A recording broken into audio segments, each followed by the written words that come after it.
Everybody having a good day? No, we're not having a good day so far. The Browns did not play well on Sunday, obviously. Even if they would have won that game, we would have came out of it with some significant concerns about what we saw from the Cleveland Browns. So clearly, not a great day, not a great Monday. We felt better on Mondays than we feel right now. But we still got to talk about it, and we still hopefully want to be productive about it, right? It's easy to fall into woe is me, we stink again, oh, it's hard being a Browns fan. All of that stuff is true, but it's not really productive. So that's what I'm going to try to do here. We're going to try to talk about what would be productive for this team, what's going to be better for this team going forward, and how this team can get to playing much better football during this season.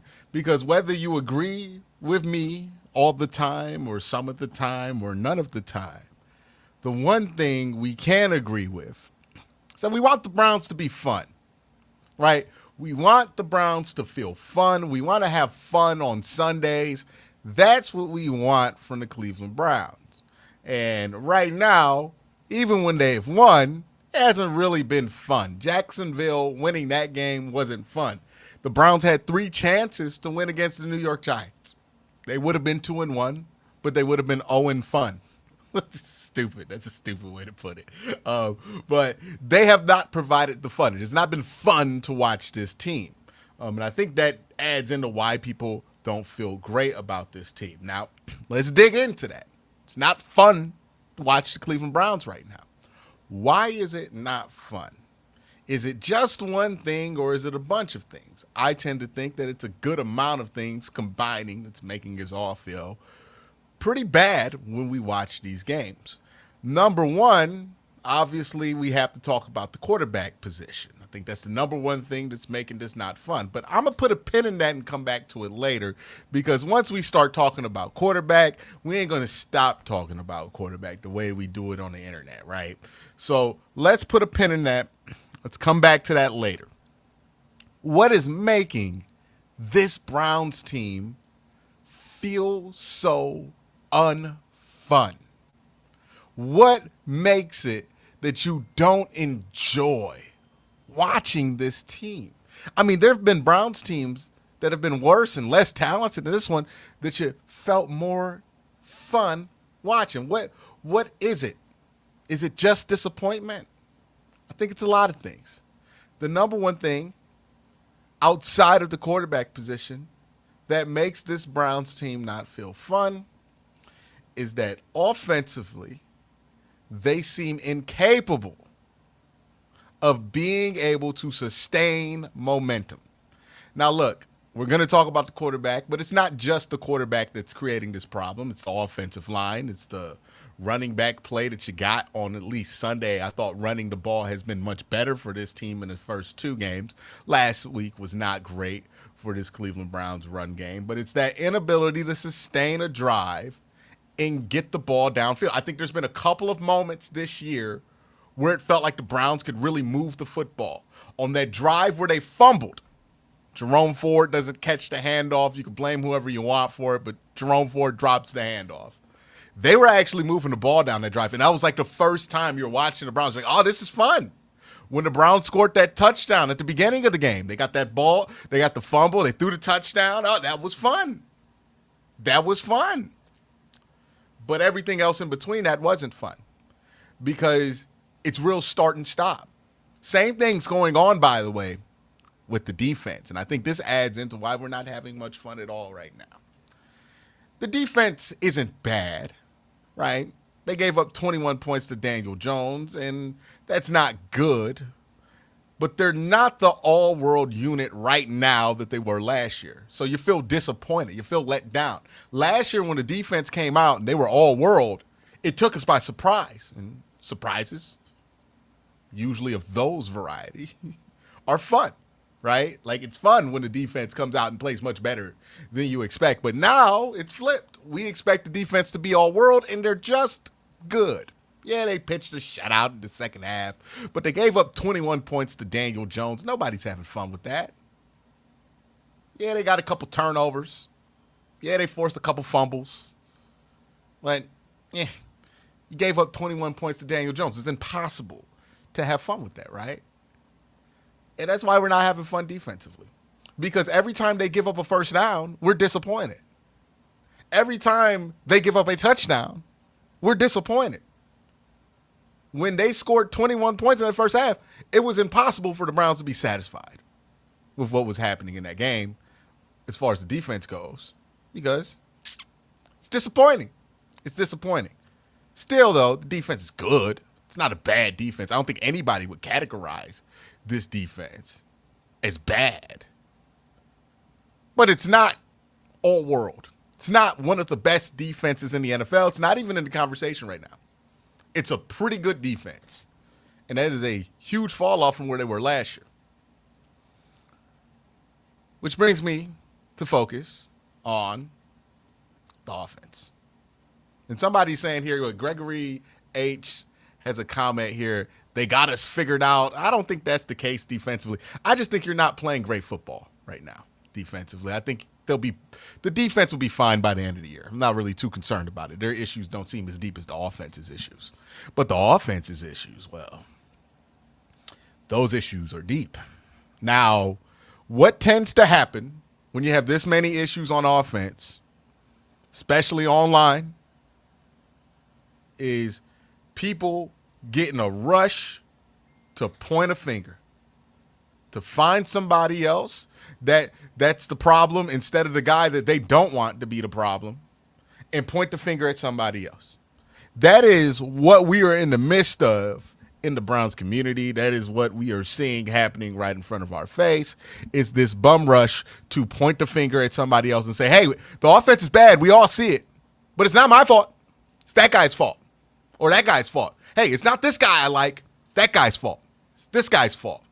We're pointing all these fingers.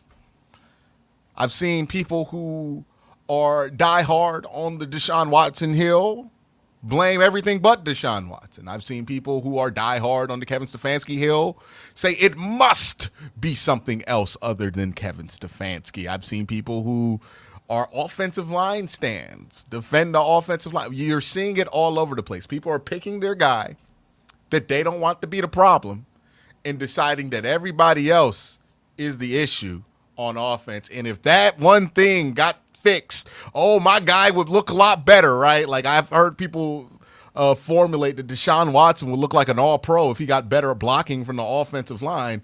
But that ignores the fact that you expect an all-pro to be able to overcome having some shortcomings from his offensive line. So let's get to it. Let's really talk about it. Yes, the offensive line has not been good. Yes, the running game has been average at best. Yes, there's not a ton of support around Deshaun Watson. I'll give you that point. But are we really going to act like what Deshaun Watson is doing and has done over the course of these 3 games is anywhere in the realm of a reasonable expectation for Deshaun Watson either coming into this season or when the Browns traded for Deshaun Watson? See, the Browns have used this term internally to publicly talk about Deshaun Watson. Deshaun Watson has used this term for himself. If you ever listen to Deshaun Watson's podcast on Lockerverse, the intro starts with, his quarterback coach with superstar quarterback Deshaun Watson. We've heard Ken Dorsey describe him as a superstar. Deshaun Watson is supposed to be a superstar quarterback. He's supposed to be judged on the same bar that we judge a superstar quarterback, right? That's what Deshaun Watson calls himself, a superstar quarterback. And again, you could go to his podcast and listen to the intro.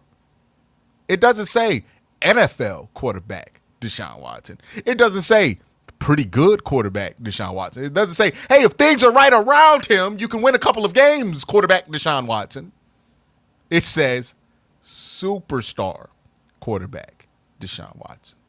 He's supposed to be a superstar like Joe Burrow, like Lamar Jackson, like Pat Mahomes, a superstar quarterback. Anything about what you see on screen right here look like superstar to you? Somebody tell me, that look like superstar to y'all? Chat, what y'all think? Let me see. Let me hear what chat got to say, because I don't know where chat's at on this. Does this feel like superstar to y'all? I don't feel like it's superstar. Here's another interesting thing to bring up. So Deshaun Watson has had his 2 worst games against the New York Giants and the Dallas Cowboys. Now, one might assume, and Michael says not close, looks like backup quarterback stats. I mean, I would agree. But let's go on to this point. The Browns have played 2 teams where they've looked bad on offense at home. The Dallas Cowboys and the New York Giants. When they played the New York Giants looked like one of the best defenses in football. When they played the Cowboys, boy, the Cowboys looked like one of the best defenses in all of football. But how do those defenses look when they're not playing the Cleveland Browns? When they're not playing Deshaun Watson? We're going to find out the same thing with Jacksonville. We'll see what happens there. Well, I did the math on this. When the Cowboys have played the 2 other teams on their schedule, not named the Cleveland Browns, the Cowboys give up, on average, 62% of their drives to be scoring. So teams score on 62% of the drives that they have against the Dallas Cowboys. Now, I'm going to pull up the number for just exactly how many drives that's been over the course of the season, but it's significant, right? So 18 drives the Cowboys defense has played. They've given up a field goal that went through, so we're not counting missed field goals.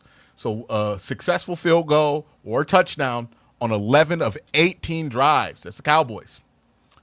For the New York Giants, they have played in defensively 16 drives, and they've allowed a score on 10 of 16 drives. That is about 62% score percentage for both the Dallas Cowboys and the New York Giants. And those numbers are against the following quarterbacks against those defenses. That's what Sam Darnold has been able to do against the Giants defense. That's what Derek Carr has been able to do against the Cowboys defense. That's what Lamar Jackson has been able to do against the Cowboys defense. That's what Jaden Daniels was able to do against the Giants defense. Now, Lamar Jackson aside, obviously he's a 2-time MVP. We're not even close to talking about Deshaun being in the conversation with him. Lamar Jackson is clearly head and shoulders above Deshaun Watson. And you can even make the argument that the Browns never expected Deshaun Watson to be as good as a 2-time MVP when they traded for him, or that the expectation that he would be better than Lamar Jackson was misguided. And I think that would be fair given what Deshaun had did before that point and what Lamar Jackson had did before that point. Lamar Jackson was already an MVP by the time Deshaun Watson got traded here. So, fair enough. But Sam Darnold, Derek Carr, Jaden Daniels. I got to ask y'all, when the Browns traded for Deshaun Watson, did we ever think we'd be having a conversation about those quarterbacks outplaying Deshaun Watson? Did we ever think we would entertain a conversation about Sam Darnold outplaying Deshaun Watson versus the same defenses? Did we ever think we would entertain a conversation about Derek Carr outplaying Deshaun Watson against the same defenses? Did we ever think we would entertain the conversation that a rookie in his 2nd game in the NFL would be legitimately outplaying Deshaun Watson? I'll wait for some answers here. Now, somebody made a good point. Sly makes a good point. Sam Darnold is playing good football. That's a great point. Sam Darnold is playing some great football right now. But damn, we can't expect Deshaun Watson to do anything that Sam Darnold does. Like, we got to put our hands up and say, well, Sam Darnold's playing great. You can't expect Deshaun Watson to be that good. This is really what we gotta put our hands up to. Man, I'm not mad at Sly for pointing it out. Sly makes a great point there. But why can't there ever be a period of the year where Deshaun Watson's out playing everybody? But Sam Darnold is. Sam Darnold. Derek Carr, Jaden Daniels. Those quarterbacks were more of a threat to those defenses than the Browns were. And by the way, I haven't even told you how much more of a threat, right? So the score percentage versus the Giants and the Cowboys, the Cowboys and Giants, when they played those quarterbacks, they gave up scores. Those defenses gave up scores 62% of the time. Let's look at the Browns. When the Browns played those same two defenses that we saw Sam Darnold destroy, that we saw Derek Carr destroy, that we saw Lamar Jackson destroy, that we saw Jaden Daniels destroy. Well, when when Deshaun Watson gets his hands on him, he's had 27 drives. 27 drives. He scored on 5 of those possessions. That is a percentage of 18.5. I'll let that sink in. When those two defenses have played anybody else, they have allowed scores at a 62% clip. When they've played the Browns, 18.5. The Browns are 40 points worse when it comes to percentages on score percentage than everybody else who's played these defenses. It doesn't just mean that the Browns are playing worse offense than those teams. We are playing significantly worse offense than those teams. Now, there are two ways you can get to a conclusion here, right? It could be Deshaun's fault. It could not be Deshaun's fault. Right? You could factor that in. It could be Deshaun's fault. It could not be Deshaun's fault. But in order for me to believe that percentage is not Deshaun Watson's fault, I have to believe that this offense is so insanely bad outside of Deshaun Watson that they are actively stifling down and making a superstar quarterback look bad. That's what I have to believe in order to think that it's not Deshaun Watson's fault. That's crazy. That's absolutely crazy. This is on Deshaun Watson. You don't trade for a superstar quarterback just so you can score 18.5% of the time. Now, people are throwing blame at everybody except for him. Well, not people. I think there's a lot of people willing to be reasonable about this, but there are some vocal people online that are not willing to accept the criticism that Deshaun Watson might not be the best quarterback for the Cleveland Browns right now. And I think we got to consider it because it's not just that Deshaun Watson hasn't been playing well. When the Browns play Deshaun Watson, and I'm going to do a video on my channel where I talk about this in more detail, and that's going to release after I do this live. But when the Browns have to play Deshaun Watson, what they also have to do is play a lot of empty. So they're in 5-0 protections. Now, 5-0 protection is when you just have the 5 offensive linemen drop back in protection. What that does is that adds an extra wide receiver or tight end or running back to be used in the field so you have an extra option. So the ideal is that, hey, you're going to sacrifice what you have on the offensive line to play the numbers with your skill players and your athletes to let them win in space, and you're giving your quarterback a lot more trust when you're in empty to be able to figure out what a defense is doing pre-snap, find an answer, and get the ball to that answer because, again, you got more answers. You got more wide receivers, right? So if a team blitzes, it shouldn't be a problem because you have answers. It's on Deshaun Watson to find those answers. That answer can be in a protection shift. That answer can be in an audible to a draw. That answer can be in an audible to a screen. That answer can be to a change of a wide receiver's route to hover over a gap that he thinks protects that a blitz is coming over. All these things are in Deshaun Watson's purview.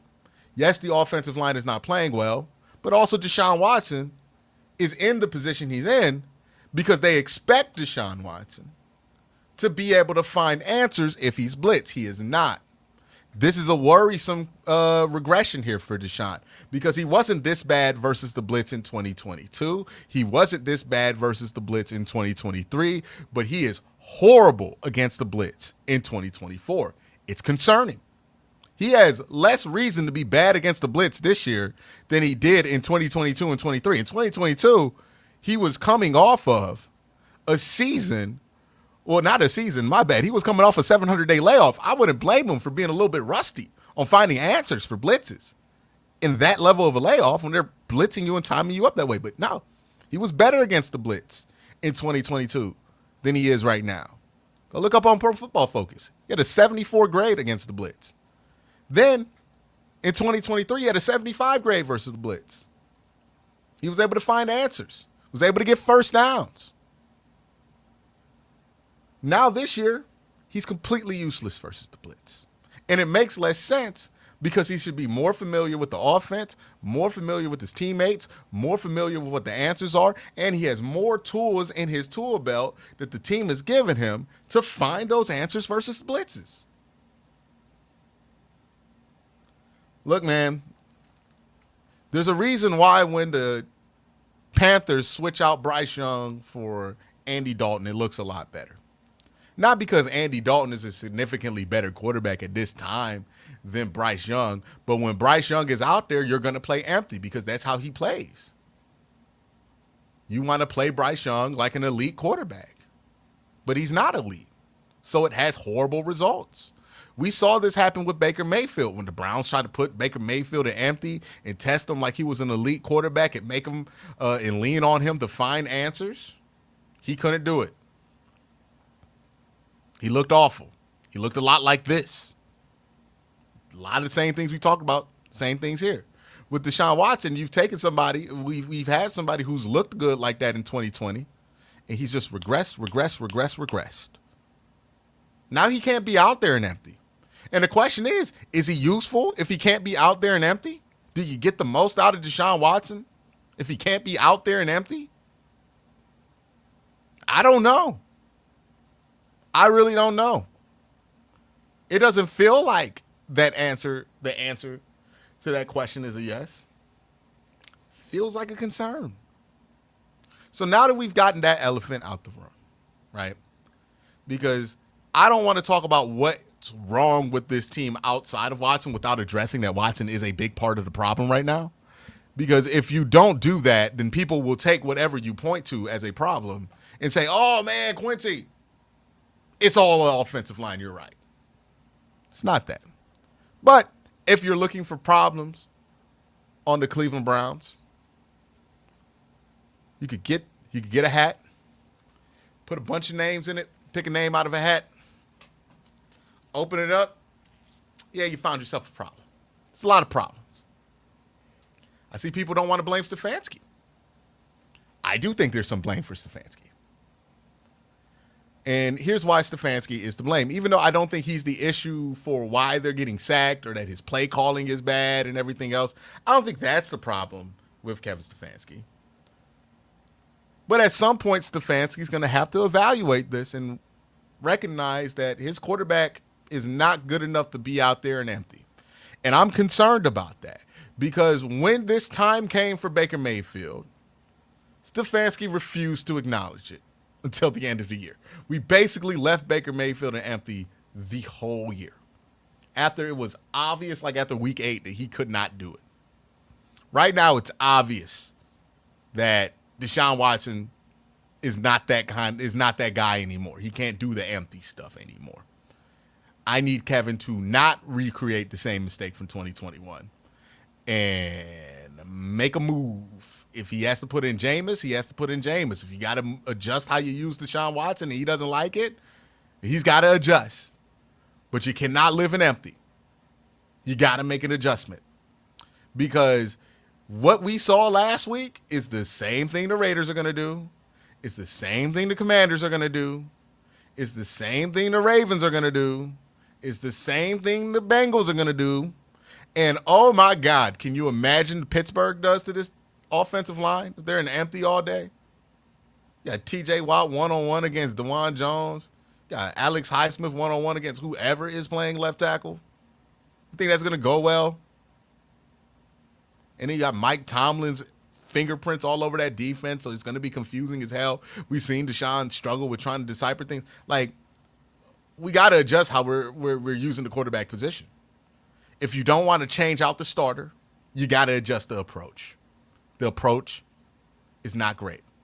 And the reason it's not great is because the quarterback is just not good enough to execute the approach. Empty works. I've seen empty work great with a lot of different quarterbacks. Joe Burrow had the second worst pass blocking offensive line in 2021. That's also the same year the Bengals went to the Super Bowl. The Bengals. Hey, the year before that, Pat Mahomes went to the Super Bowl with a horrible pass blocking offensive line as well.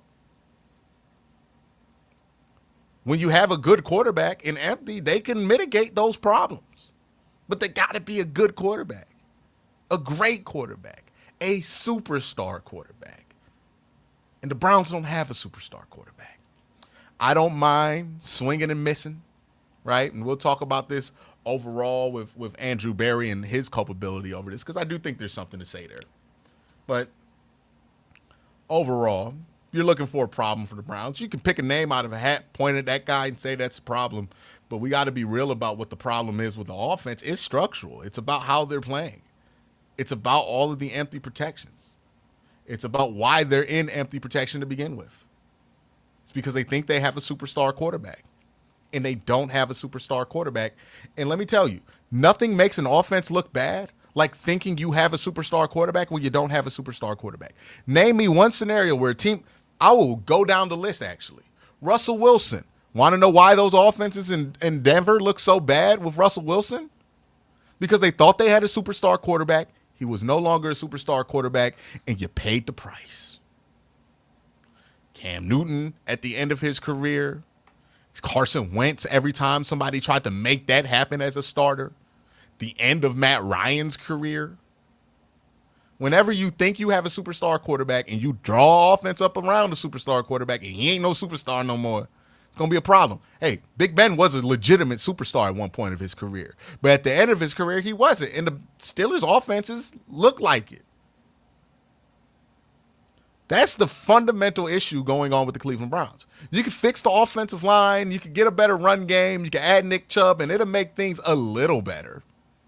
Not going to say it's not going to make anything better. It'll make things a little better. If you play some bad teams, you'll feel a lot better about how they look against some bad teams. Maybe you can beat a team like New York at home if you have a better offensive line, but you're not going to fix the fundamental issue. And the fundamental issue is the Browns are trying to play like they have a superstar quarterback, and they don't have a superstar quarterback.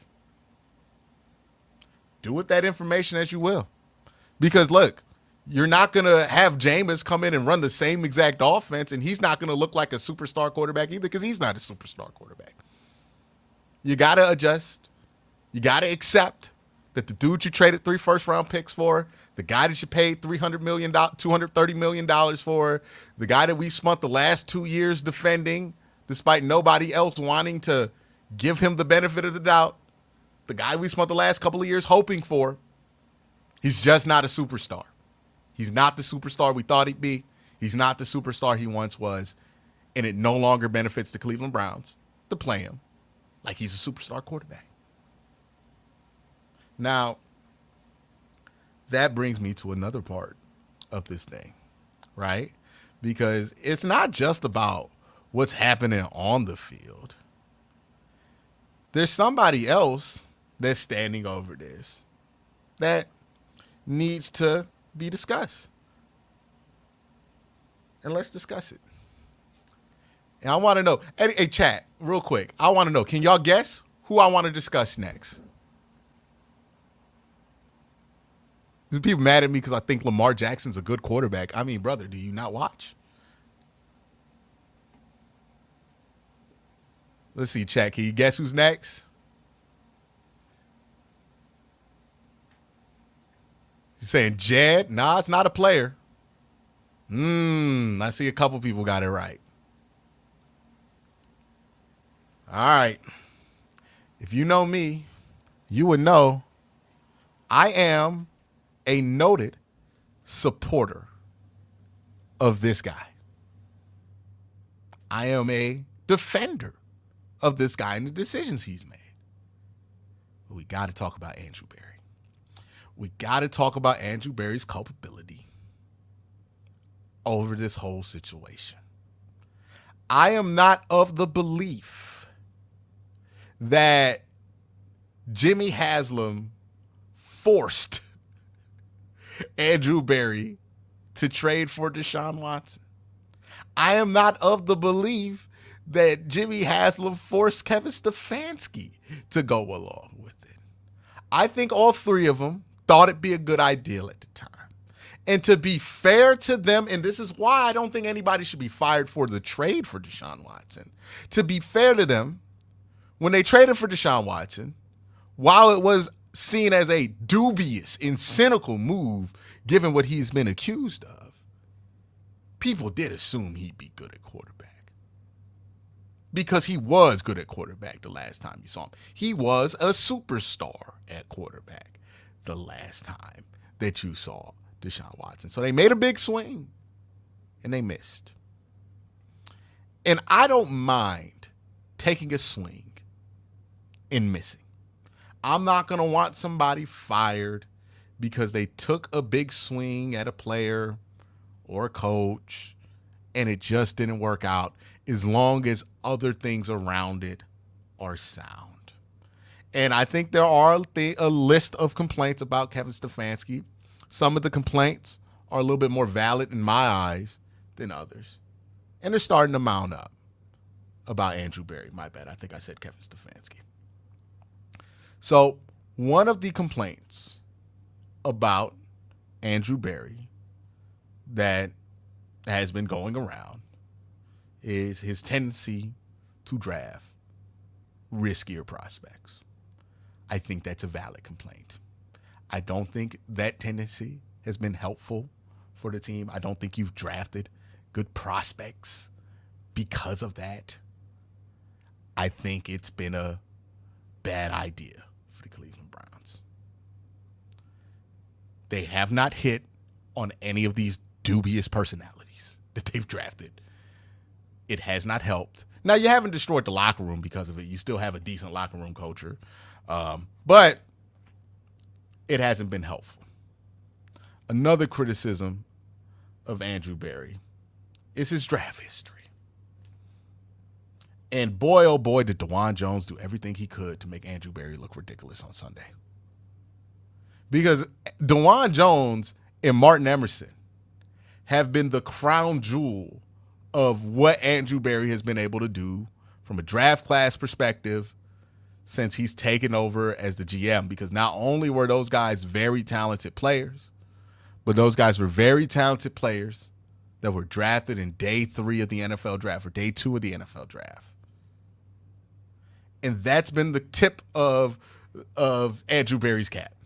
Now look, Martin Emerson has had better days.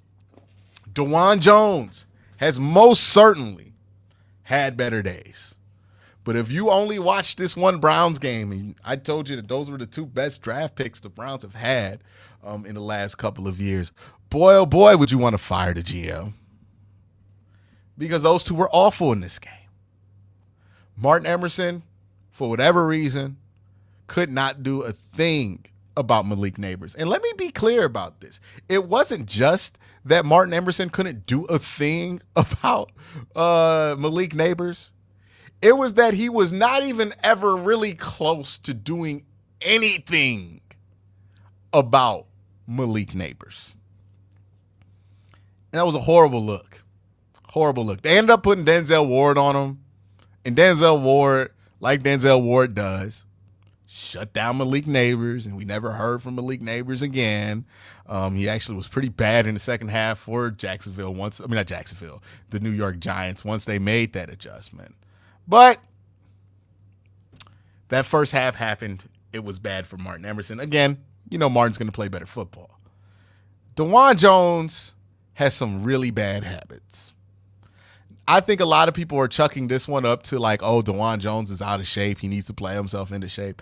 I don't know if I buy that, because I don't think he's struggling because he's out of shape. Because I just watched this man in Florida humidity play 4 great quarters of football last week. He was in shape last week. What the hell happened this week?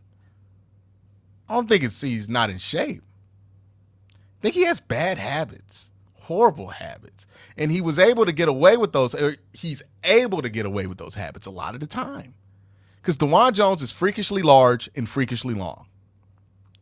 And because he can get away with what I call sitting and reaching, right? Basically, he takes a step, he goes, he punches, and because he's long, he could grab you, even though you're already by him, and do something about you. He gets away with it all the time against lesser edge rushers. He was not playing lesser edge rushers this week. And he tried to do the sit and reach, and it made him look stupid. And I've been waiting for this to happen with DeJuan, because DeJuan's been sitting and reaching his whole career here as a Cleveland Brown. And I was wondering, when is it going to get him? When is the sitting and reaching going to hurt him? When is it going to happen for DeJuan Jones? Well, it happened. It happened this week. It finally got him. And the question is, does he learn a lesson from all of this? Or does he stubbornly go back to sitting and reaching? That's going to really define whether that pick ends up being a gem or not, because if DeJuan Jones just cleans up his technique, plays some cleaner football, and avoid falling into the bad habits that he can fall into because he's leaning on his length and size to help him win in certain situations, then he's going to be one of the better tackles in all of football. But he's really got to get rid of those bad habits, because the sitting and reaching stuff, man, somebody going to run underneath that and make you look like an even bigger fool than you looked like last week. But that, again, brings me back to the draft history with Andrew Berry. As much as last week was a celebration of what Andrew Berry can do with mid-round picks, because Alex Wright ended up making the definitive play against the Jaguars game, this week you could make the argument that, oh, well, Andrew can't draft. Look at Martin Emerson. He's not as good as y'all think. DeJuan Jones, he has problems. My whole thing with Andrew Berry is that he's a GM. And GMs don't get judged like players do. Players get judged week to week. Players get judged based on what they do in a 4 or 5 week span, because that's how you judge players. But that's just not the case when it comes to GMs. GMs get judged over the length of their tenure. GMs get judged over 4 years. And with Andrew Berry, if you judge him over the last 4 years or 5 years, I think it's inarguable that the Browns are at a better place than they were when they hired Andrew Berry in 2019. I've seen all kind of crazy posts online talking about how Kevin Stefanski has ruined the Cleveland Browns, or that Andrew Berry has ruined the Cleveland Browns. But we got to be honest about it. The Cleveland Browns had nothing to ruin before those two showed up in town. Like, even what little we have to ruin, which is 2 winning seasons in the last 4 years, that only exists under Kevin Stefanski and Andrew Berry. Those are the guys. Like, John Dorsey never produced a winning season as general manager of the Cleveland Browns. Hugh Jackson damn sure didn't get a winning season as a Cleveland Browns head coach. Same thing with Freddie Kitchens. Same thing with literally any other coach you want to throw at me outside of like the one time they went 10-6 in 2007. And that was Romeo Crennel and he still didn't have a above 500 record after he went 10-6, because I believe he went 6-10 the year before. So he was 500 and he went 4-12 the year after that. It is frustrating that the Browns don't seem to be able to hit their next gear. It is frustrating that the Browns keep getting these pieces that we think are going to take us over the top, and they just don't end up being right? This was a similar feeling how we feel about Deshaun that we felt with Odell, where we felt Odell was going to take us over the top. Now, again, that was a John Dorsey move, not an Andrew Berry one. But we felt like Odell was going to take this team to the next level. Ended up being largely pedestrian as a Cleveland Brown. Deshaun Watson was Andrew Berry's big swing to take this team to the next level. Feels like it's a swing and miss. So does that mean you just stop taking swings going forward? Does that mean that you don't take those risks? I don't think so. I think you keep taking the risk, but you got to hit on one of these big swings here. I'm not advocating for any more big swings at the quarterback position, by the way. If the Browns have to move on from Deshaun Watson for whatever reason this year, I'm going to put this out here right now. March 23rd, 2024, before we even know if the Browns are going to have to go out and get a new quarterback, I want to put it out here right now. I am not trying to go after another big name quarterback. I want to develop a young guy. That's what I'm putting it out there. I don't want to trade for Derek Carr. I don't want to try to get a trade going for Geno Smith. I don't want to do another big name quarterback move. I don't want to do it anymore. I want to draft somebody. I want Kevin Stefanski and Andrew Berry to pick somebody that they feel like they can mold and develop. It doesn't have to be this year. It could be next year. But that's what I want if the Browns go after another quarterback. No more big name quarterback deals. Don't try to get Kirk Cousins from the damn Falcons. Like I'm good on all the big name quarterback stuff. I'm good on the big swing at the quarterback position. Well, not the big swing at the quarterback position. If you truly think that like Shedeur Sanders is the next great quarterback and he's going to go 5th overall in this draft or something like that, and you want to make the move there and you truly believe it, then like I'm fine with it. But no more at the big name quarterback sign. We don't need to do this again. I'm good on it. I would rather just develop somebody, maybe be a little obscure at the quarterback position for a little bit, but just take your time with it. I think that's the biggest thing. The Browns tried to rush an answer and rush a solution to the Baker Mayfield experiment not working in 2021. They tried to quick solve that by going out, rushing out, and trading for Deshaun Watson. And I don't think in hindsight that's going to end up feeling like the best move. They rushed to an answer. We all wanted to rush to an answer. We didn't want to go through developing another quarterback again. We were kind of prisoners of that time. I think people forget how fed up we were with all of that going on at that time. But we were fed up. So I get why they wanted to find a different answer. But the next time we do this, and if we have to do this soon, let's not rush it. Let's take our time. If we draft somebody, let's let them sit for a little bit. We don't got to rush it. That's all I'm saying. Because this is what rushing gets you. We rushed into this one and we got what we got. Like, gotta be a little bit more patient on the front. But they almost traded for Russell Wilson too. They were rushing to make a move, a big swing at quarterback, because they felt the time was now to do it. They traded for Deshaun Watson. And it made sense at the time. It wasn't like the Browns were the only people trying to trade for Deshaun Watson. It's not like a Carson Wentz situation like 2021 where like only one team wanted to trade. No, 2022 where only like one team wanted to trade for him, and it was the Commanders. This wasn't that. There were like 4 teams that really wanted Deshaun Watson. It made sense at the time, so I'm not mad that they made the move, but I need them to be patient on this next one. I would just prefer some patience. All right. We are at the last 10 minutes of the show. And what I want to do with the last 10 minutes of the show is interact with everybody who came and showed up and decided to show some love by being in the live stream.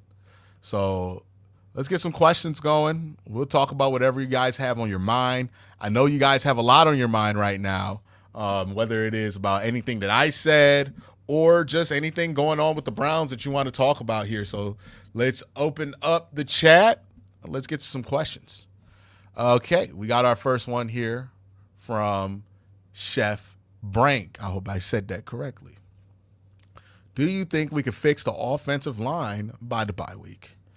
I think it's possible that you can do some things with how you structure your game plans and what kind of protections you're in to minimize the issues that you have with the offensive line. Think about it like this. The Browns' offensive line struggled with DTR and PJ Walker back there because they had two backup tackles. But then when Joe Flacco comes in with those same backup tackles, it didn't feel like as big as a problem. Nothing changed there. Garyon Christian wasn't playing good, nor was James Hudson. Nothing changed there at the tackle position.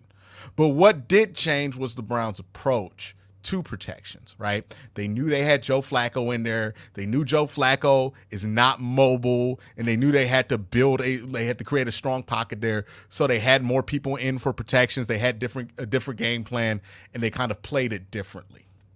I think right now, a lot of the Browns' issues on the offensive line are also being accelerated by how they're playing offense. With Deshaun being an empty, with Deshaun holding on to the football, I think that's exacerbating some issues. So I think the problems on the offensive line can be fixed much sooner than the bye week. It's more about if the Browns decide to put themselves in a position where they're going to continue to exacerbate the issues they have going on, or if they're going to put themselves in a position to minimize the fallout of having an offensive line in flux like this. We'll see how they come out against the Raiders, because I guarantee the Raiders are going to come at you and blitz heavy. Antonio Pierce is going to throw 1,000,000 blitzes at you. He loves blitzing with his linebackers, so you're going to see that. The question is, will the Browns be an empty all game, or will they be in something different, and will the approach offensively be different? That's what you're going to see here, right? I think they anticipated some blitzing versus Jacksonville. Their approach was different. We'll see what happens next week, but I think that's going to be what's more impactful to the tackle play, rather than like them just fixing some problems by benching some guys or putting some guys in. I think they're in a spot where they're making a not great situation awful, and it's getting worse because of how they're having to use them. World's fastest fat man. If you're the world's fastest fat man, if you're like taller than 6'3", you might be able to play tackle for the Browns, because I don't know who's going to be available at left tackle. Q for Q. Question for Q. What is the difference on the passing plays that work versus the ones that don't? Is there an issue that is visible? The issue that's visible is, does the quarterback see what's going to be open versus what coverage that the defense is showing pre-snap, or what look that the defense is showing pre-snap? The passing plays that work, Deshaun has an answer in his mind. He sees that answer develop properly. He makes sure it's right. He throws it. In the plays that don't work, it's because the answer is not the one he thought it would be. It's more about the processing. It's more about Deshaun finding answers pre-snap to counter a blitz or something like that. Also, catching the football matters. The Browns didn't do a great job at that, especially in the final part of this game. But yeah, it's more about processing and figuring out what's going to be open, because when you're running empty, somebody should be open. Another one. If this play continues in the next 2 weeks, do they bench Watson that quickly? You know, I know where I'm at with Watson, but that could be a completely different place than where Kevin is, right? I'm not going to assume that Kevin's at the same place as me. If it were me and he played bad for the next 2 weeks, yeah, I would bench him. But I'm not Kevin, And to be fair, I don't have as much invested in Deshaun Watson as the Cleveland Browns do. So I would be surprised if they made the decision investing all of that they had in Deshaun in just 2 weeks. I think they will wait this one out. I hope they don't wait it out the whole season like they did with Baker Mayfield. If this is in an obvious direction, then they got to do something about it. What I wonder if they will do, Ray Rags, is this. Will the Browns decide to play Deshaun Watson in a style that's less familiar with him being a superstar quarterback, so less empty and more simplified? Will they just simplify things? Will Deshaun Watson be willing to simplify things?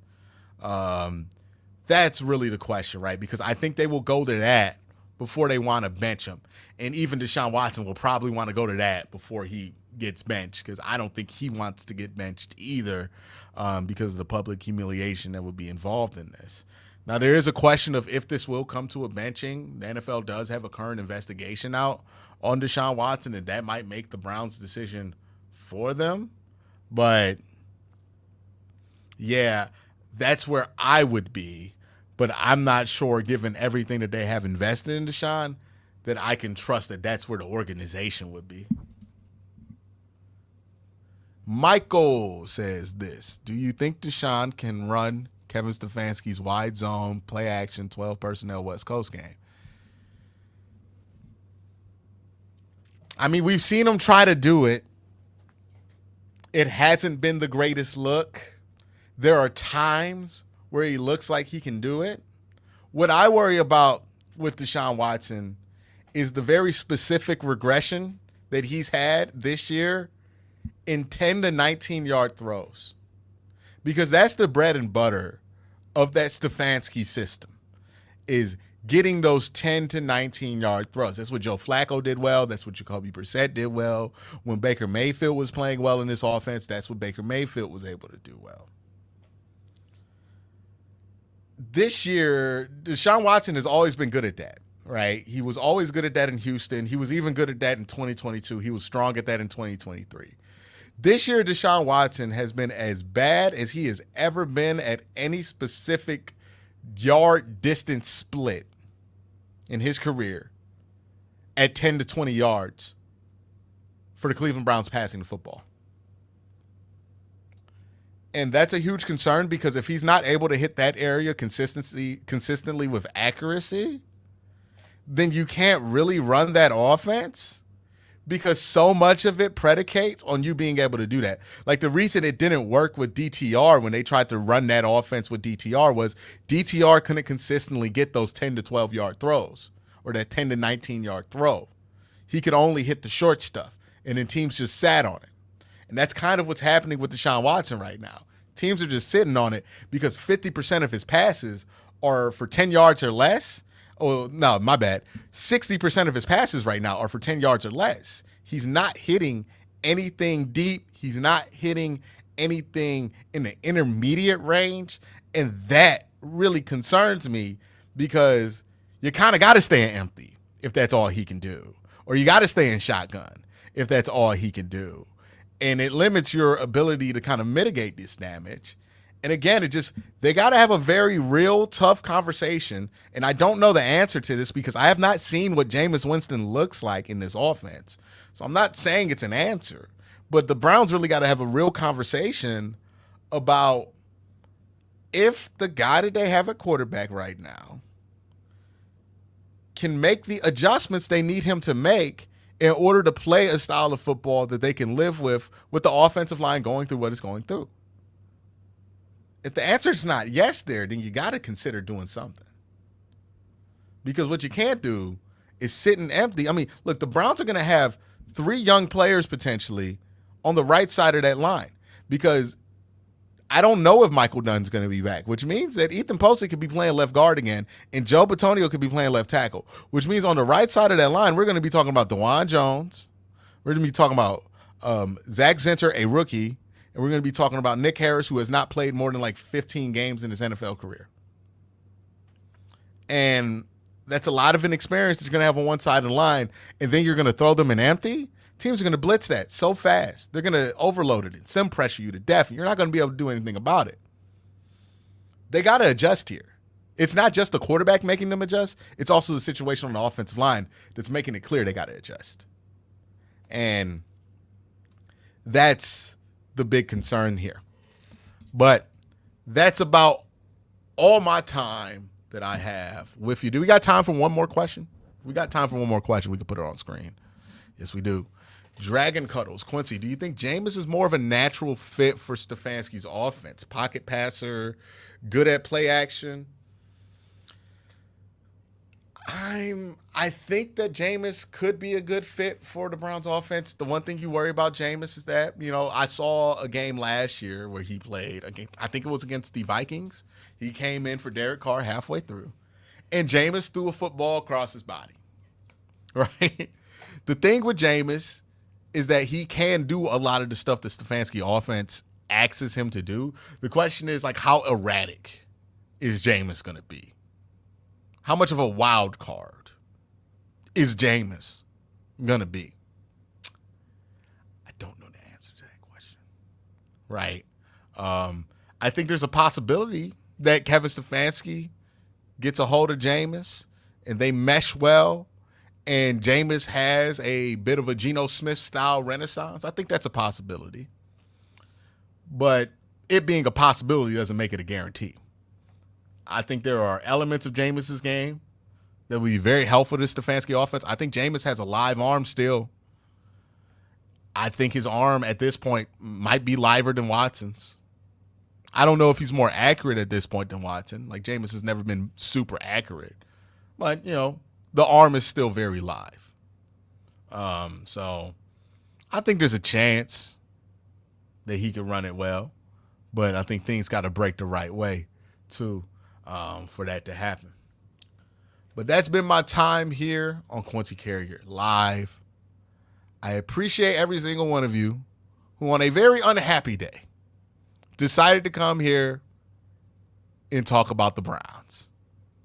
And I understand some of you might agree with me right now. Some of you guys might think I'm giving up on the quarterback too quickly. Some of you guys might think I took too long to give up on the quarterback. But what I always enjoy is being able to share your opinions, talk about your opinions, and talk about it here on this platform. Thank you to the OBR, everybody on staff with the OBR. My name is Quincy Carrier. This has been Quincy Carrier Live. Y'all have a great day. Having a better night. Peace. Thank you, Quincy. Great show as always from Quincy Carrier. Always enjoy listening to Quincy and getting his takes. Well, Browns are 0-2 at home, losing to the hapless New York Giants 21-15, despite the Giants' every effort to give them the game. Game was a mess after the first 11 seconds, first 11 seconds were glorious. At any rate, it's Wednesday. I'm Barry. He's Fred, and we're here to talk about it on OBR Weekly. How is it going, Fred?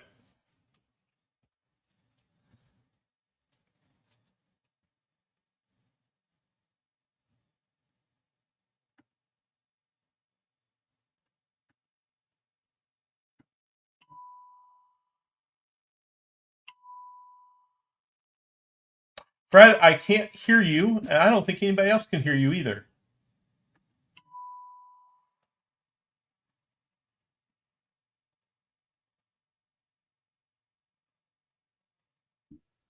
Hello? There you are. Welcome back, sir. You are unmuted. Everything's great for a Monday. It's interesting. I was just writing a column, listening a little bit to what Quincy said for tomorrow. Be on the OBR, might even put it on our VIP. Won't go through it all, but you think about last year, with Joe Flacco and the run he was on in those 5 games, threw for over 300 yards, threw 13 touchdowns, threw 1,600 yards passing. In those 5 games, no quarterback had ever done it in 5 starts. The guy was on a couch. Nobody wanted him. He just showed up, threw him out there because of injuries, and he did what he did. Now, I wasn't really for bringing Joe Flacco back. I think that was a unique situation. Right. But why in the world can they not trim down what they're doing and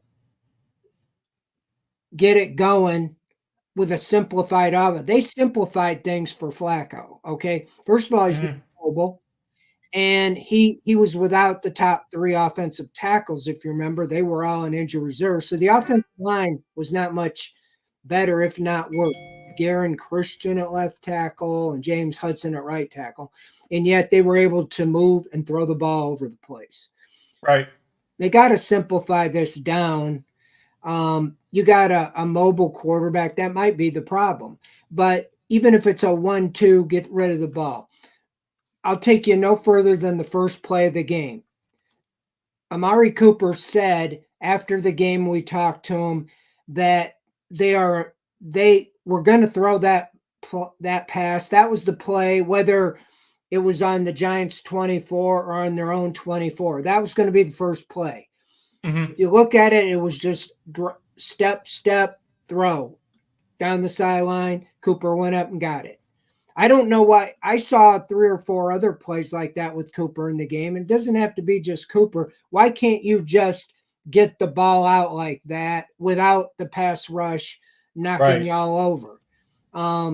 And so it's really, to me, on Kevin Stefanski and Ken Dorsey to get that figured out, because we've heard about a new offense. I haven't seen it in preseason because they didn't play in the preseason. I haven't seen it in 3 games. It is only 3 games, but it is 3 games. And whatever it is, it's not working. There's no running. In the past, under Callahan, they had a running game. The wide Mm-hmm. zone was their MO, kind of their identity. I do not know what the identity of this offense is right now. So Right. I'm going to talk about that tomorrow. So we'll probably talk a little bit more tonight, but that's just enough maybe to spur things with our, people out there, questions and thoughts on, I mean, just logically, I know Joe Flacco was great on the play action fake, Mm-hmm. but he couldn't move, and it caught up to him in the playoffs, 2 pick sixes and so forth. But as far as why can't you simplify and employ some of the things that you did in that offense with a depleted offensive line and no running game, and get it going, get the ball out. And like I said, Jameis Winston might be more of a prototypical type of guy for Stefanski, but Deshaun Watson's a quarterback now, and they've got to get something that works and get it going. And I'm not blaming him at all for that game. I think he had good spots. He had a couple bad plays, but I think when you don't adjust and you let them just send everybody 8 sacks, 17 hits. Some obviously held on the ball a little bit, but in 3 games, he's been sacked 16 times. He's been knocked down 42 times, and that's the ones that counted. There was more than that they don't count. And so they've got it's on the coaching staff to put together a game plan to get it going, because right now your season is in the balance. You're only going in the 4th game, but this was your easy stretch. You need to get it going. And it's going to be a den of lions out there after the Raiders got embarrassed and what they saw with the Giants. They're going to send Max Crosby and Wilkins every play against this Yep. line. They've got to come up with something. The Giants did it. They slowed the Browns down by taking their aggressiveness and throwing misdirection screens and getting the ball out. I didn't see that from the Browns. And so I'm tired of hearing in the press conferences, oh, we got to get it right. It's on us. We hear that during the Baker Mayfield year when he was hurt, and you got to see some results, no excuses. Absolutely. Absolutely. Yeah. As I was sitting here during the Quincy show and watching the chat room, and one of the questions that came up was, is there anything the coaches can do to get Deshaun Watson to process faster? Right. And they really, I can't think of anything they could do to get him to process faster except exactly what you said, Fred. Simplify things. Create plays that, like you say, step throw. Get the ball out of his hands extremely quickly, make it automatic, simplify the playbook a little bit. I don't think Watson's ever been, even when he was in Houston, I don't think he was known as necessarily a fast processor. He was more of a read and react, hero ball type of player, and he's brought that with him to Cleveland. I originally thought back in 2022, 2023, that maybe the game had sped up and he hadn't sped up, but people are now telling me that that's never really been his game. And so something has to be done with Deshaun Watson. Either he's not the right quarterback for this offense or the offense needs to change around him. But really good point. Hey, if you are in the chat, please hit us up with questions. This show is really geared toward your questions and comments. We really want to talk about what you want to talk about during the course of this program. So I cleared out all the questions after Quincy's show. We've got a couple that have been asked that I've got marked for us to visit. So please hit us up with your comments and questions, and we will address them. We will try to clear that out. But first, as you know, Fred, the legend here, is at Berea pretty much every day that they hold practice for the media. He's at the stadium during the games. He has been covering this team for a few years and is there at camp. And so this is your opportunity to find out exactly what's going on in Berea to the extent that they let the media find out what's going on down there. So let's catch up a little bit with the news of the day, Fred. Medical news from Berea. Wyatt Teller, knee injury. Looks like 4 weeks, they say. IR is a possibility with Wyatt Teller, I think, isn't it? Yeah, I mean, when Stefanski says we're talking about it, to me, it's probably a done deal because they seem to err in caution side, and I read somewhere else that, national report. I don't know if you can gauge. I mean, we're so much in the world of, oh, this is a 4-week injury. I think I heard that with Jed Wills last year when he was injured. They waited 4 weeks and then they put him on IR and he had surgery and he's still really not playing. He played for the first time and he got hurt again. We don't know the extent of that one. But yeah, Teller's going to be out, I would guess, at least. I would guess they'd put him on IR. And when you put somebody on IR and they miss 4 games, they're usually not ready immediately. So that could mean 5 weeks or so because you can't really practice with the team when you're on IR. So if they think, he can play before that, maybe if they don't feel like they can use the roster spot better.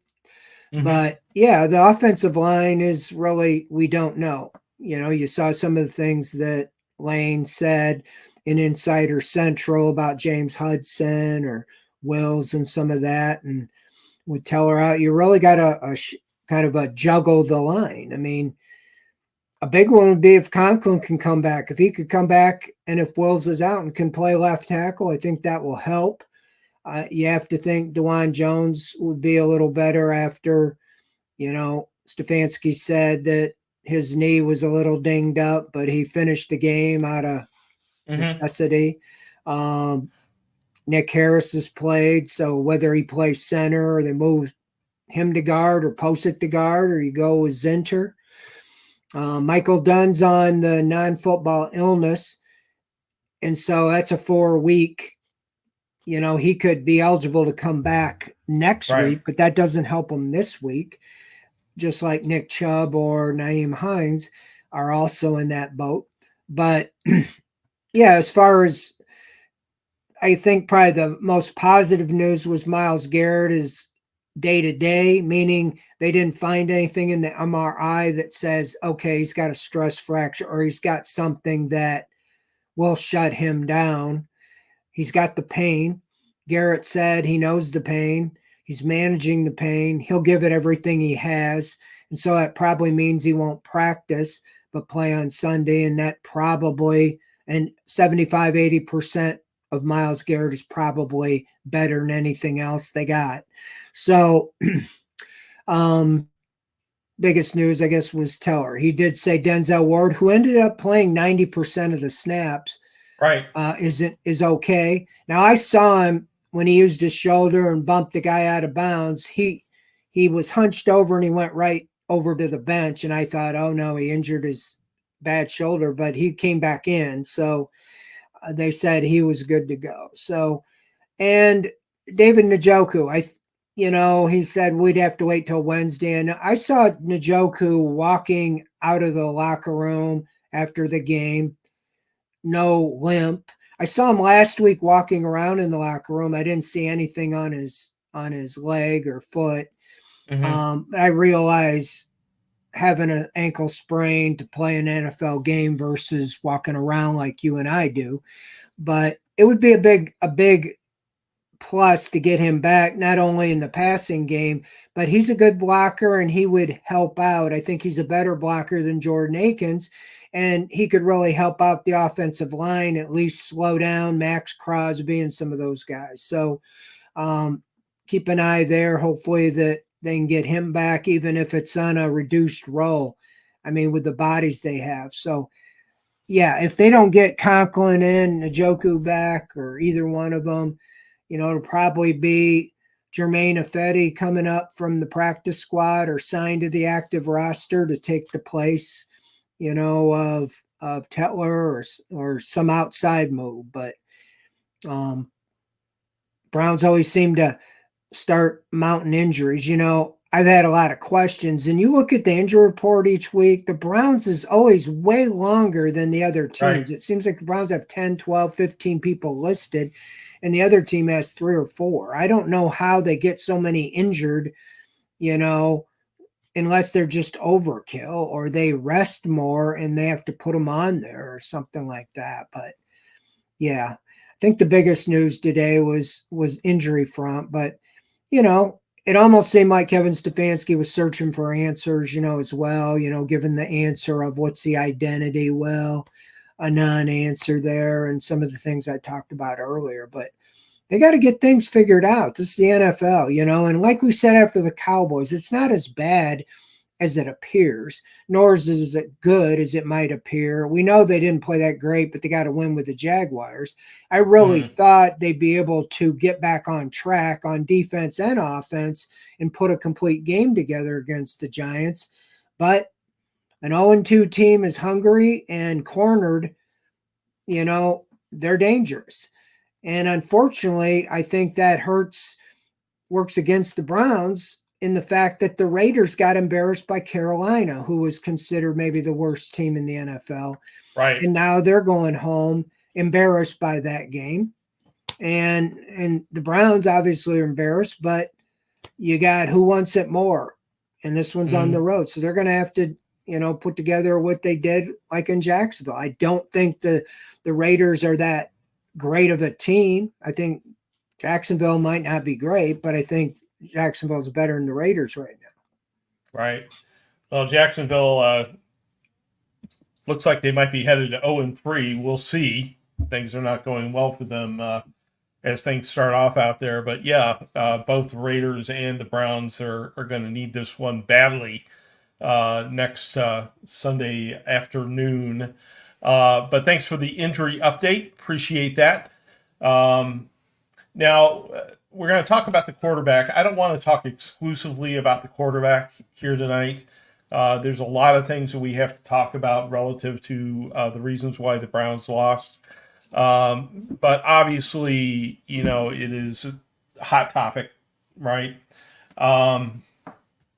We've got a lot of questions on a lot of different topics already that we're going to dive through here. But let's broach the subject. You reported today in your story on the front page of the OBR that Deshaun Watson has 16 sacks, 42 quarterback hits in 3 games. Sunday it was 8 sacks, 17 hits. And, he's a mobile quarterback, right? That's not a mobile quarterback. It's not a guy who can move.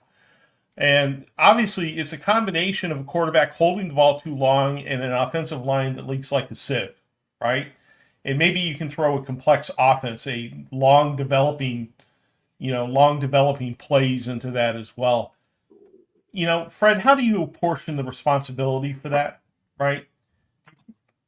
It's not 100% on the quarterback. It's not 100% on the offensive line. It's not 100% on the offensive coordinator. Is it just a jumbled mess of all 3 of those things coming together, or, how do you look at it? I think it's a little bit of everything. Is that some of it is on the quarterback, but he's trying to create something, and so he's moving around. The offensive line might be scheming to block one way, and he runs right to where they're sending their guy. But I think ultimately that's what I'm saying. They figured out something that worked last year with Joe Flacco, who was like a statue back there, and he got rid of the ball, and they had guys downfield. So, okay, maybe you just say, hey, let's take 1 or 2 steps and get rid of it. Yeah, maybe you can't throw the bomb, but that RPO I thought was supposed to answer a lot of questions, and you saw it on 4th and 1. He scrambled around. You had Akins become available. He decided not to throw it, and then he got sacked, and they turned the ball over on downs. That was a bad decision by Watson, and I think the decision making, you would think by now he'd be at the point where a lot of that would become second nature, but it doesn't seem to be. And so I think they just got to take some of those things out of the equation. Just, okay, this is what we're doing. And even if he seems like, if anything, it's rhythm. If he can get into a rhythm, right. Like when they drove down the field, he's hitting everything and it's in rhythm. And even the drive, it looked like the best drive as they got the 50 and Jerome Ford fumbled. Now they credited it to Watson, but I think Ford dropped it. And, he was in a rhythm. And so get him in a rhythm, and whether it's the up tempo, no huddle, whatever it is, more of he does play, I think, better, almost unscripted. But just if you're going to have some of the passing games, have that quick 1-2 time pattern down the sideline to Cooper. Take the chance, let him go up and make a play, or you got Jerry Jeudy. But when these teams they saw the film with the Cowboys, they saw the film with the Giants, and they're going to come after them. So you got to counter with an adjustment to get the ball to your playmakers quick. You would think like an Elijah Moore, Jerry Jeudy, or even a Cooper can do that 6-7 yard slant, just right, boom, boom. It's just one step, hit them, and or a curl route or whatever, just something quick, get in, get out, not having to make a decision. As you get things going, I think one of the reasons you can't run the play action now, because you have 7 yards rushing on 7 attempts in the first half. Mm-hmm. The team isn't worried about your rushing game. The Giants countered the Browns' aggression with screens and,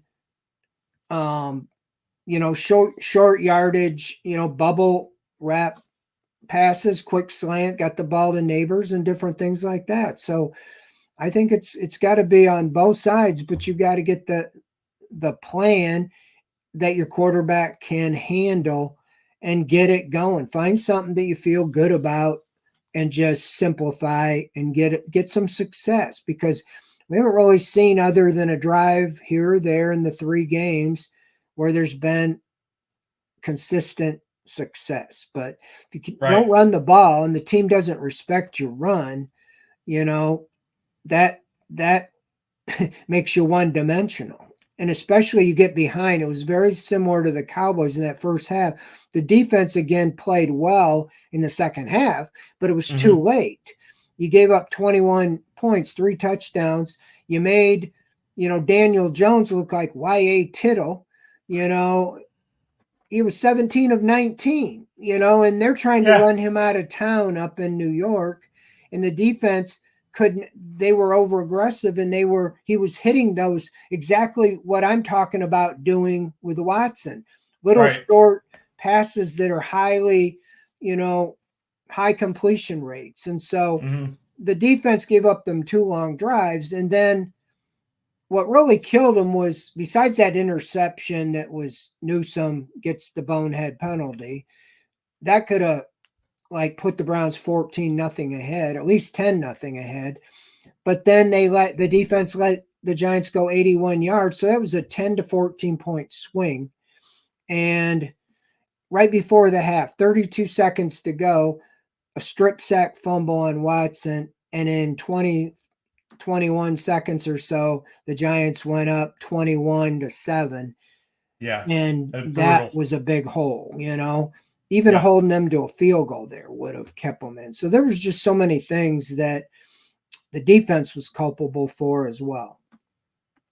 Well, you were culpable for a Y.A. Tittle reference. Hands up in the chat if you know who Y.A. Tittle is or was. A lot of us probably don't know who it is. Yeah. Giants quarterback from the old days. But, that was my next point. I mean, the Giants looked very, very good in the second quarter. And how did the New York freaking Giants put together an 8-minute drive against the Cleveland Browns defense? Daniel Jones going 9 for 9 or whatever at one point. The thing that struck me is I just did not hear much from the interior of the Browns defensive line, right? Tomlinson, Shelby Harris, boy, we could use Mike Hall back. It seemed like they were pretty tough on the interior, the Giants, and they seemed to neutralize much in the way of a pass rush from the interior of the defensive line. Myles Garrett was, impressive as he always was, but we just didn't seem to be getting much of an interior rush there, Fred. Am I right on that, or did you see it differently? Yeah, I mean, and they gave up, the Giants were able to run the ball. They had over 100 yards rushing, and, they shut them down when they were just trying to eat up clock. But yeah, I mean, all the way around, the recipe was the Browns aren't very good right now playing from behind, and the defense didn't do their job. They were in bad field position near the end of the half, but they still could have held them to a field goal. But those 2 long drives put the Browns behind, and then that played into the Giants' strengths, is that they just were aggressive going after Watson and putting on, the beat up offensive line and the sacks and the pounding, and you became one-dimensional. You had to throw the ball. They knew you had to throw the ball, and they just went after the quarterback. So it all plays hand in hand. The defense shuts the Giants down like they should have, and then the offense wouldn't have had to just started throwing the ball over the field. Right. Well, I tell you what, let's talk about our sponsors at Core Home Fitness, and then let's dive into the questions that we've saved up. And if you've got questions, please feel free to fire them off right now, and we will get to them in the second half of the show. As you know, if you watch the program, we are sponsored by the good people at Core Home Fitness. You can find them at corehomefitness.com. They make all sorts of home gym equipment. They make the best adjustable dumbbells on the market. You can see them up there on your screen right now. They are the top-rated adjustable dumbbells you can find out there. Best Buy, New York Times, Men's Health all rank them as the very best. If you use them, you wind up looking like that gentleman on the screen. You don't look like me because I don't use mine enough. But you can check out their videos and other products like the Glute Drive Plus and the Fight Master and bring the gym home. So you don't have to schlep out to Planet Fitness or wherever you have to schlep out to in order to work out. So check out corehomefitness.com for the best in-home fitness equipment. They've stepped up to sponsor the OBR, and therefore they rock. Check them out at corehomefitness.com. All right. World's fastest fat man owes his speed to Core Home Fitness, he says. So, fantastic story. True story there. All right. He also said that he is big, sad, and needs a hug or a drink. I can't supply either right now, big, fastest fat man, but you have my sympathies. Let's go to Chef Brian K. He asks, do you think that we can fix the offensive line by the bye week? That is quite a task, Fred, but with Teller coming back and hopefully by that time and no more injuries, do you think it's possible? Well, you're starting to miss. You can obviously see you don't know the Bill Callahan effect. I'm not blaming on the coaching staff. I mean, because they've been, it doesn't help when you really didn't have Conklin or Wills all training camp, all off season, the timing and everything. But you would hope by the bye that you would have some of these guys back healthy. You would hope Conklin be fully healthy and Jed Wills. We don't know what the result is on this, but Teller would be back. Next week, potentially Mike Dunn could be back. Not anything, but he's a serviceable starting inside guy. They just got to get some cohesion and some rhythm. But yeah, I think that's conceivable. I don't know what you mean by fixed. I will say this, that a healthy Nick Chubb can make an offensive line look a lot better. Now, we don't really know how he's going to be, but here's a guy whose career average is 5.3 yards a carry. He's coming off major injury, but the Browns were always in the top 5 when Callahan was the offensive line coach, when Nick Chubb was playing, and he was, in the top leaders in the NFL. Then when he went down last year, they slipped, obviously, and they're struggling now. And so I think that the Browns are right to wait till he's 100% as he's going to be, or they feel that he's as close as he can be. So it'll take a little time. I don't expect them to activate, even if they activate him next week, I don't expect he'll play maybe for 2-3 weeks. I'm only using the timeline of the Jack Conklin and Jed Wills. It took them 3 weeks or more.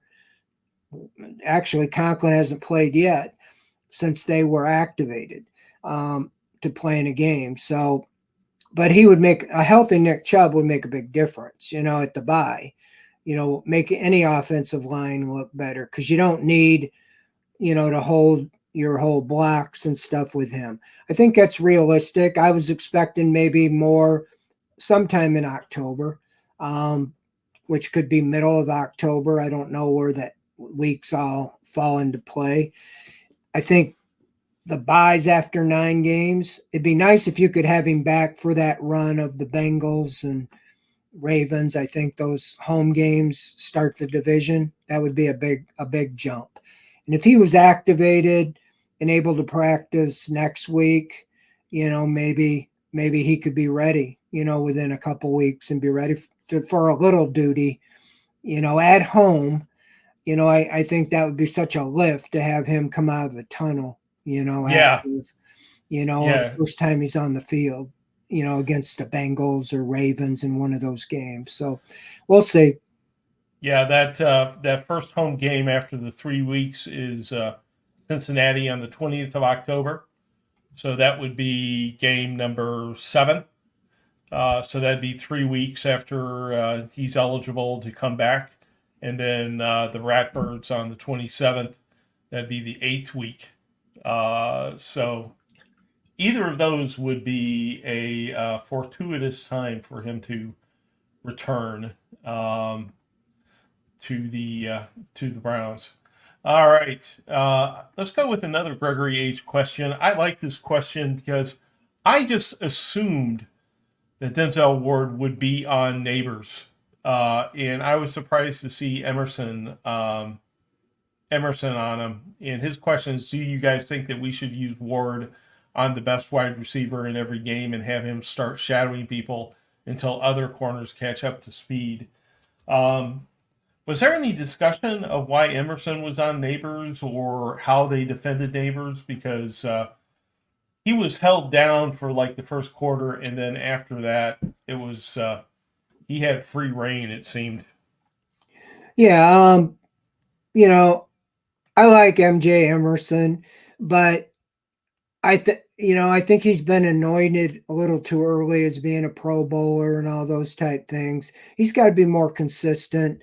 Yeah, I was a little surprised that we asked Kevin Stefanski that today, and he said it's a game by game thing. And yes, it was more left right. So, like if Ward is on the left, he had whoever was on the left, and whoever was on the right had who was on the right. And coincidentally, the Giants threw to Neighbors when he was on the side that Emerson was on and got a couple touchdowns. I thought maybe because Ward was a little dinged up, I looked to snap count. He played 90% of the defensive plays. So I was surprised by that because, especially when I saw him go out, he was back in pretty quickly. But he absolutely is your best cover cornerback. And I would have had him on him wherever he went.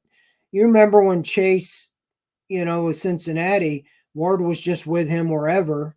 A couple years ago, I don't know if Ward was out or whatever, but they threw the ball. They were missing 2 or 3 receivers, and they just threw the ball to Chase like every down. And so I think Ward should be on their best receiver and not take a chance, especially with what you'd seen in 2 games with the Giants. I mean, Neighbors was their offense. They weren't running much. They were just throwing it to him all the time. And you think the Browns coaches could have figured that out. Okay, here's a veteran Pro Bowler. This guy's good as a rookie, but I think he could have, done a better job, defending him than what we saw, on Sunday. Yeah, exactly. Good Especially question. when they're in the red zone. Who do you think they're going to throw it to? Right. I mean, you just knew it was coming. I think this question has a little sarcasm on it, but Josh wants to know, why did we think a guy who couldn't create an offense with Josh Allen could somehow create a good offense for the Browns? Obviously, they went out and got Ken Dorsey from the Bills. They were a believer in him. They liked the choice routes concept that he brought with him, and thought it would be a good fit for Deshaun Watson. But that offensive scheme, as long as you have an offensive line that's leaking like this one is, we don't know whether it works or not, do we, Fred? It's you can't prove it because the quarterback's being hit 42 times in the first 3 games. Well, absolutely. And so it's a little early to blame everybody on that, but because like I said, I haven't really seen it. I don't know if they've really, I cannot believe this is what they devised the whole off season. There's something amiss, and that's why we're trying to get to what's the identity. What are you trying to do all the way around? But, I read things out of Buffalo and they feel like the offense is much better since Dorsey moved on, and they moved on from him last year. So, I mean, jury's out. I mean, it's questionable, if we're going to ever see anything. There was a lot of talk on why, and Stefanski, selling why they made the decision to bring him in. I think clearly they felt like that between he and Alex Van Pelt, they just didn't maybe have the right answers to put together something that would work for Watson. You would think you might even look to who was working with Watson, even with Houston, Bill O'Brien or something like that. But that's where it is now. And they have to get this thing amended or rebooted or something. Whatever the problem is, it's like I said earlier, look at the film and figure out why was it so successful, with Joe Flacco running the thing. I would think Watson can do just about anything Flacco could. So maybe you need somebody that can't move that has to just stand in the pocket. I don't know, but yeah, so far it's a definite incomplete. We haven't really seen what they're trying to do, and it'd be nice to see that. I thought against the Giants would have been a great day to have a coming out party. It was prime for that at home. Struggling team, struggling defense, get the running game going. I think they gave up over 200 yards rushing to the Washington Commanders, and yet the Browns had 7 yards at halftime and finished with 69 yards, most of it late in the game, when they were protecting a lead. So, the crazy thing about the NFL, you look at this, you just can't explain it. It's why I don't gamble. Cowboys destroy the Browns, and they've looked like garbage since. And, Carolina looked like garbage. They changed to Andy Dalton, and they explode on the scoreboard. So it's, I don't know what the answer is. It is. Yeah, I fully expected the Browns to do quite well against the Giants, and was as surprised and disappointed as anyone. World's fastest fat man. My question is about De Podesta. He has a very powerful title. Yes, we hear nothing from him. The team feels disorganized in the drift. Where is the identity in the direction? We have talent, but we feel lost. I'd argue that teams that are losing and looking bad on the field always seem that way, right? They always seem like they don't have an identity because they're getting their butts kicked all over the field. It's hard to have an identity when you're just being beaten. You're being beaten in the trenches. You're being out-blocked and out-tackled. Your identity is that you're being beat. I don't know, Fred. Maybe you define those terms differently than I do. Well, De Podesta isn't around a lot. It's interesting when Barry and Stefanski were extended. He didn't get an extension. Jimmy Haslam gave some answer like, Paul's going to be still with the organization. He lives in San Diego, comes in for the games, and his job is strategy, like long term, mapping out. Probably had a big thing on how they could go with Watson. Whoever came up with that, it was a collaborative effort.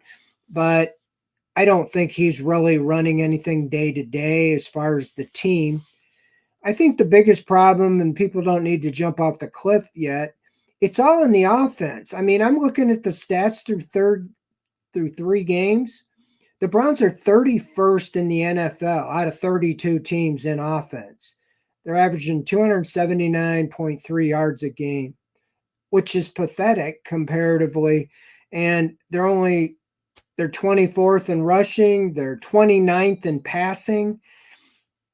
And probably most important stat is 25th in scoring, 16.7 points a game. The defense is only given up even the other day, 21 points. That should be good enough to win. You held the Jaguars to 13. The offense just has to get above the 20 mark at least, and they have a chance to win these games. Right. And that isn't explosive football. That's just basic NFL football. Right now, the Browns are playing way below average offensive football.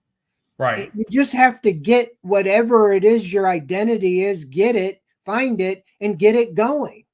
And find the answer. That's on the organization. That's on the offensive. That's on the coach and the players to turn this around. So I just feel like it's right there. is it's pretty simple. The defense is not, they don't have to be the best defense in the NFL like they were last year. I just think they have to, give the offense a chance to win games. Last Right. week they didn't. They gave up too much too soon. Yeah, find something that works. That's your identity, right? Nick Chubb comes back, you can run between the tackles. That's your identity. Here's a question from Zook. I agree with this because I haven't seen this much either. He says, maybe I'm wrong, but it seems like Miles hasn't moved around the line very much. Is there any reason for that?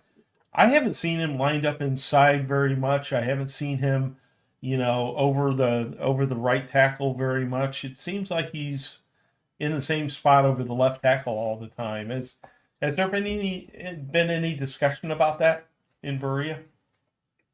Well, no.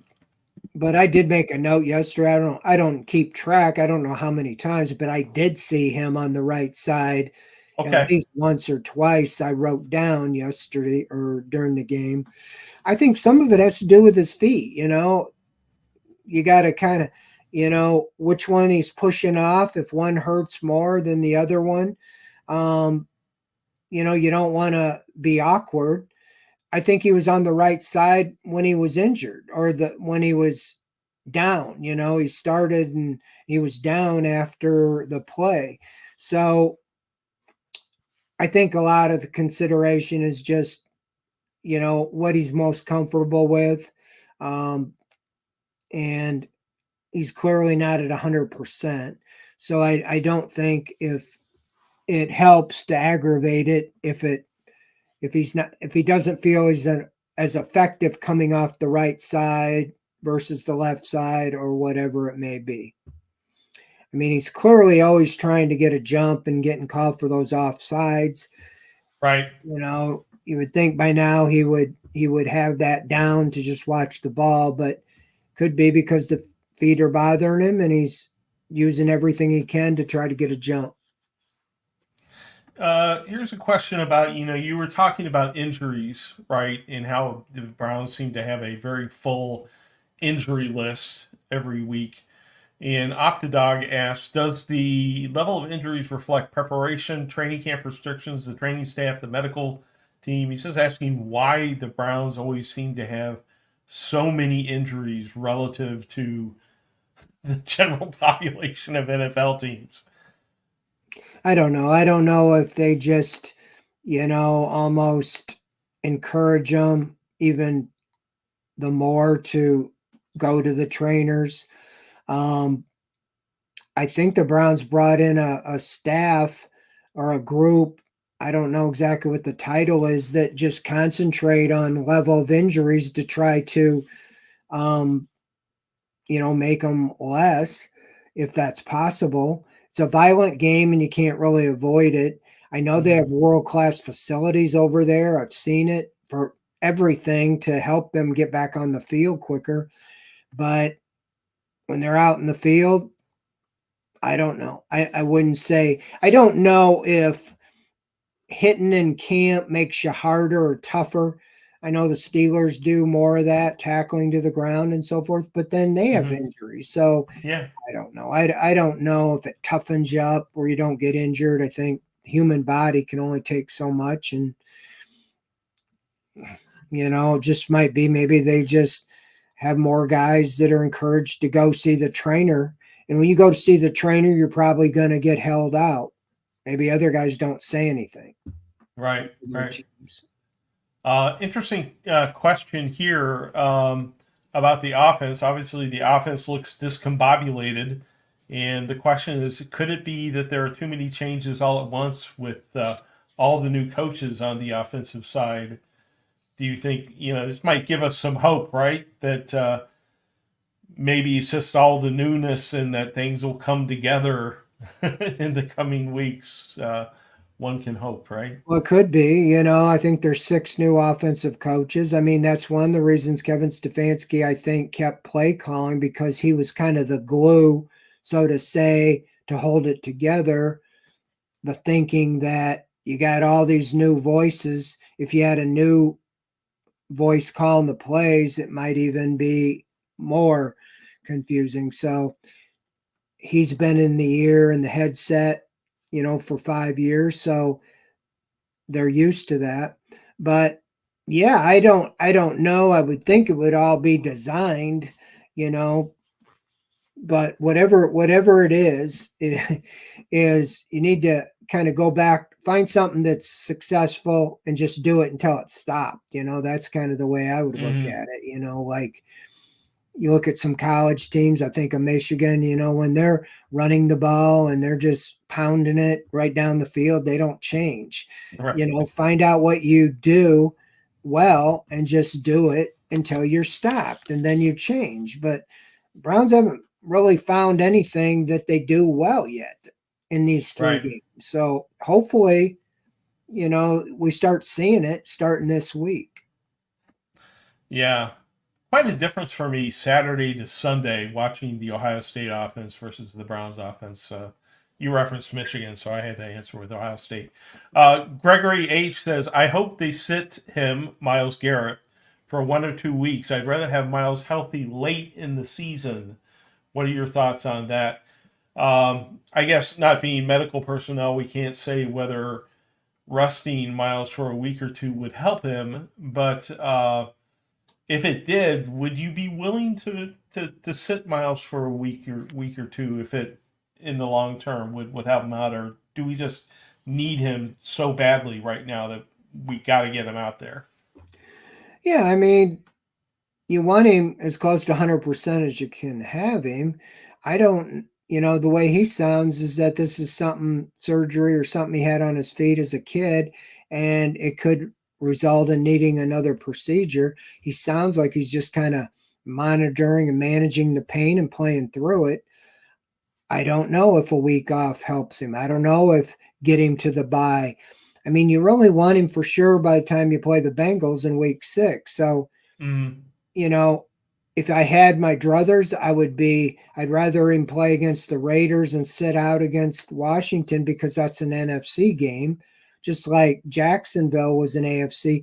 Those tiebreakers when you make the playoffs come down to AFC.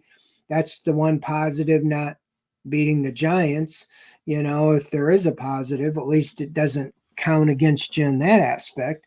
It does in the standings. But yeah. I mean, I don't know what the answer is on that. I know he's going to fight tooth and nail to play.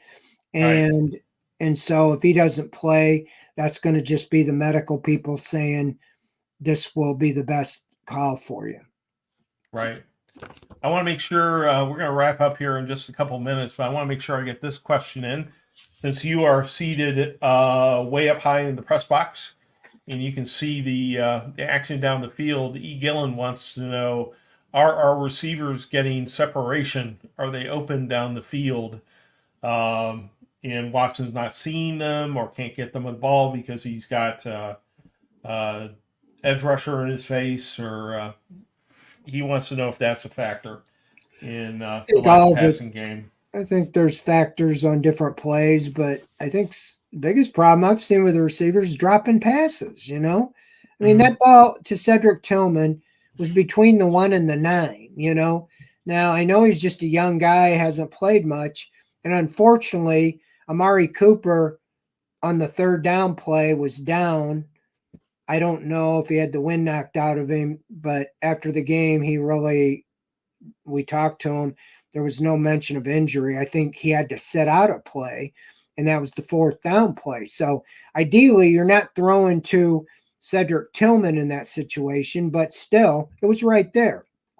Right. And, you see that with Elijah Moore. Now, Watson missed him wide open, sailed the ball high down the seam, but there was one he dropped. And in the other games, there's been drop passes, and those don't help a struggling quarterback. Your receivers catching the ball, helps quite a bit. So, sometimes I do see them open and separated, and other times they're not very open. That's some of the times you see Watson getting sacked or scrambling around, taking off. So it's kind of a case-by-case situation.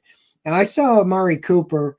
I thought he was open or had enough separation on several plays that they could have connected more. A couple throws were out of bounds or a little long or weren't to him.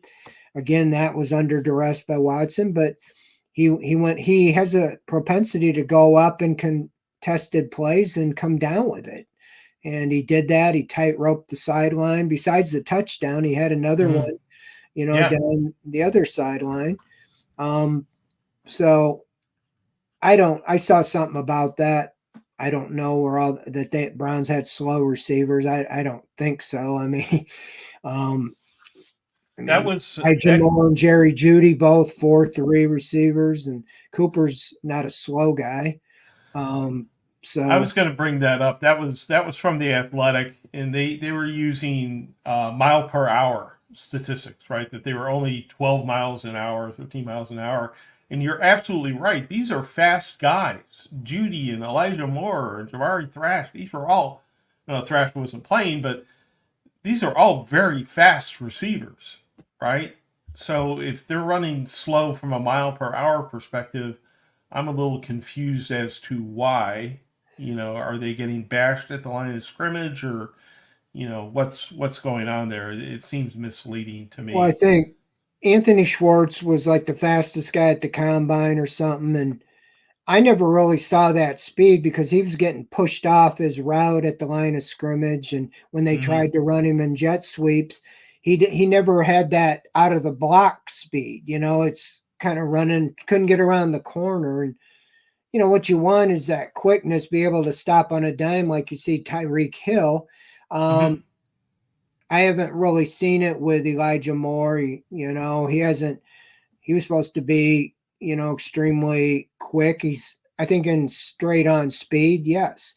Same way with Jeudy. I see a little more of explosiveness I've seen with him. So, but I just can't imagine they're slow. I mean, if they're slow, then you and me are like the Hindenburg, or something. We are stationary at that point.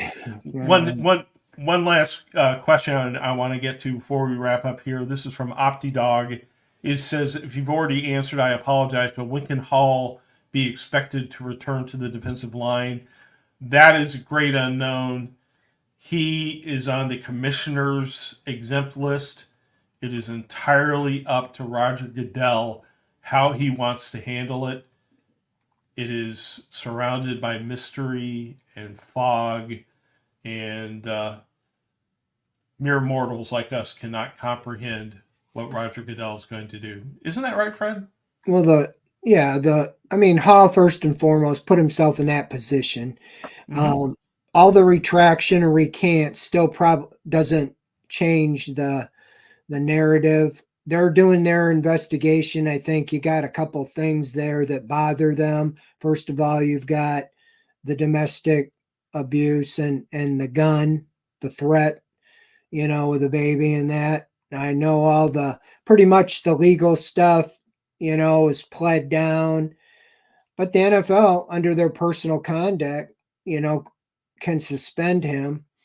And it just, how quickly are they going to wrap up their investigation? I would think they were waiting to see what the court did. And the court did, what they did wasn't no jail time, stuff like that, $250 fine and probation, things like that.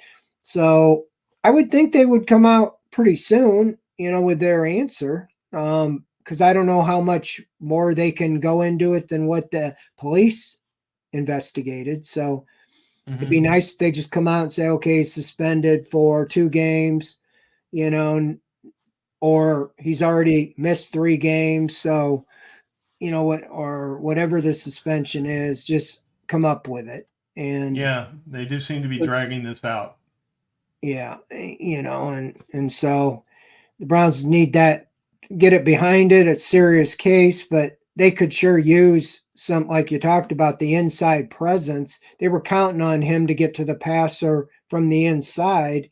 And I saw it in practices, and he was getting off the ball quicker than Dalvin Tomlinson and some of the bigger, older guys. So I think they had a plan for him. And, unfortunately, he put himself in this position. Yep, my call's scary fast, and we could use them. All right, Fred. Well, thank you very much for your insight once again on OBR Weekly. Thank you for coming out here and hanging out with us for an hour, for your questions and your comments, which really drive the program. So thank you for hanging out with us. Fred and I will be back here next Monday night, following Quincy as usual, and talking about the Browns' big win against the Las Vegas now, the Las Vegas Raiders. So that'll be fun. So we will see you next Monday night, sometime slightly before 8 o'clock. We'll see you then. Thanks for hanging. Thanks, everybody. Appreciate it.